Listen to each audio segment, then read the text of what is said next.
Good morning. I am Kenyon McDuffie, at-large council member and chair of the council's Committee on Business and Economic Development. Today's Wednesday, October 15th, 2025, and we're convening this regular meeting of the committee in person in room 123 of the Wilson Building and via Zoom. We are also streaming live on the council's website.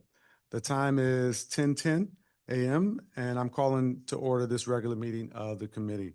For the record, I'd like to note that we have a quorum, which consists of Ward 6 Council Member Charles Allen and Chairman Phil Mendelson and myself. Today, the committee will consider and vote on the following measures: proposed resolution 26-230, Director of the Alcoholic Beverage and Cannabis Administration, Frederick P. Musali, confirmation resolution of 2025. Proposed resolution 26-283, Washington Convention and Sports Authority Board of Directors, Cheryl Doggett, confirmation resolution of 2025. Bill 26-10, Veteran Spouse Homestead Deduction Amendment Act of 2025. Bill 26-32, Uniform Special Deposits Act of 2025. Bill 26-35, Uniform Commercial Code Financing Statement Forms Amendment Act of 2025. And Bill 26-219, the Malcolm X Extension and Disposition Authority and Term Sheet Amendment Act of 2025.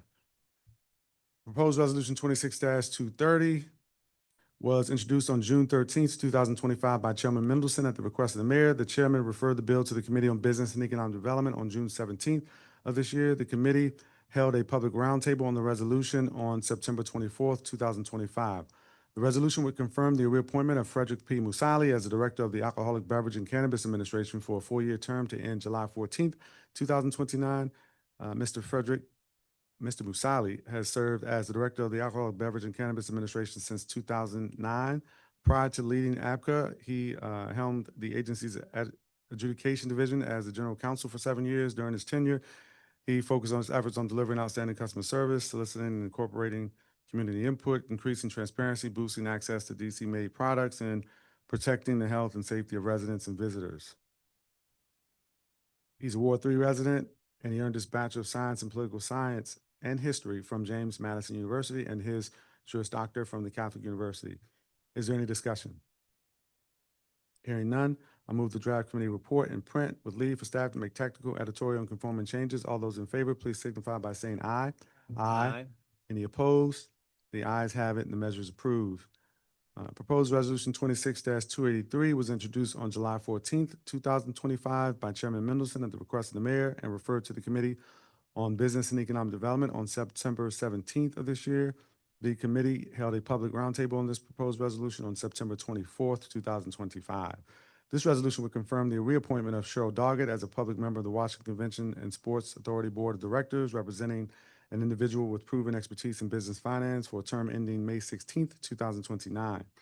Ms. Doggett has served on the authority board since 2014 and is the president and treasurer of Doggett Enterprises, Inc., the parent company of Doggett's Parking Company, established in 1926 as the first parking company in Washington, D.C. Her professional and civic experience includes service as chairman emeritus of Heroes, Inc., and membership on the boards of the D.C. Police Foundation, the Greater Washington Board of Trade, the National Symphony Orchestra. She's a resident Ward 3. She previously served with the Federal City Council and the Commission for Women. Is there any discussion? Hearing none, I move the draft committee report in print with leave for staff to make technical, editorial, and conforming changes. All those in favor, please signify by saying aye. Aye. Any opposed? The ayes have it. The measure is approved. Bill 26-10 was introduced by Councilmember Brandon Nadeau on January 3rd, 2025, and referred to the Committee on Business and Economic Development on January 7th of this year. The committee held a public hearing on the bill on March 19th, 2025. This bill was introduced to extend the district's disabled veterans homestead deduction to include the surviving spouse or domestic partner of a deceased veteran. Under the current law, the deduction terminates upon the death of the veteran, leaving surviving spouses responsible for full property tax obligation on their home. The bill prevents this sudden loss of relief by allowing eligible spouses of domestic partners to continue receiving the deduction. This bill aligns with the district's longstanding commitment to supporting veterans and their families by extending housing stability protections to those who shared in their service and sacrifice. Since introduction, the committee has made technical and clarifying revisions to improve implementation and ensure consistency with existing laws. Specifically, the print restructures the bill within Section 47-850A2 of the District of Columbia Official Code, clarifies the definition of eligible spouse, updates the applicability date to October 1, 2025, and revises the short and long titles to reflect that the measure amends an existing deduction, not an exemption, and applies to veteran families. Is there any discussion?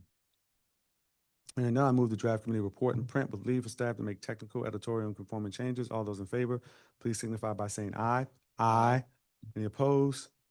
The ayes have it, and the measure is approved. Bill 26-32 was introduced on January 7th, 2025 by Chairman Mendelson at the Office of the Secretary, and the bill was referred to the Committee on Business and Economic Development on January 21st, 2025. The committee held a public hearing on the bill on March 20th, 2025.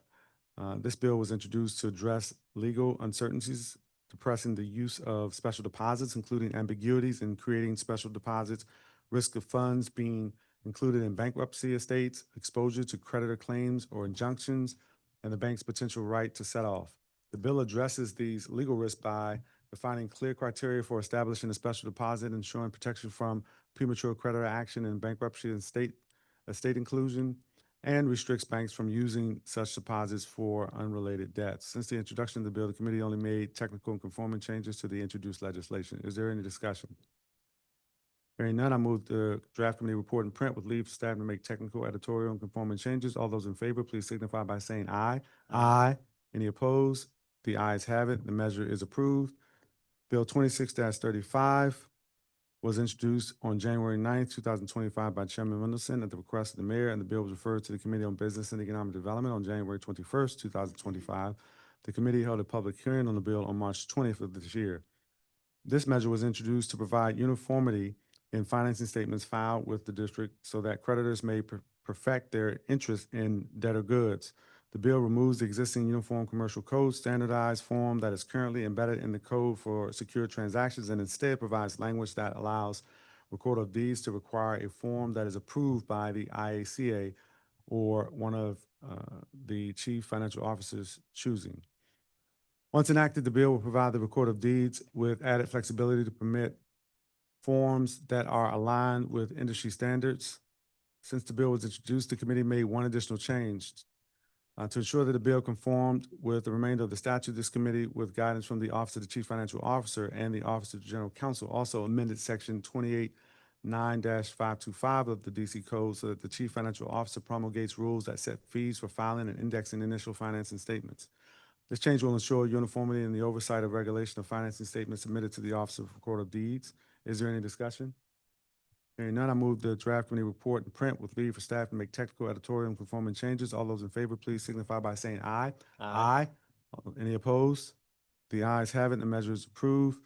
Bill 26-219 was introduced on April 2nd, 2025 by Chairman Mendelson at the request of the mayor. The chairman referred the bill to the Committee on Business and Economic Development on April 22nd of this year. The Committee on Business and Economic Development held a public hearing on the bill on April 30th, 2025.